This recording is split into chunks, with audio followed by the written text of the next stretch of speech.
To create a post on Aidtree, first go to the new account link on the top right of the web page. Then go to create an account and enter the registration information.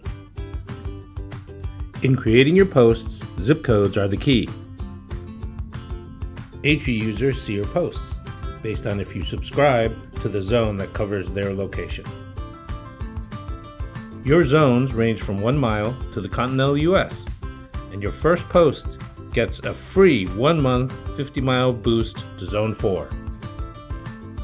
Create your post, picking your category and entering keywords for searches.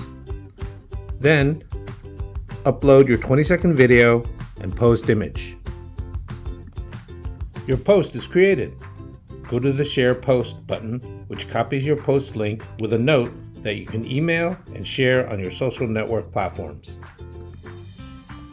To manage and monitor your posts, go to the My Posts tab, where you can see the number of people that have looked at your post based on their zone range.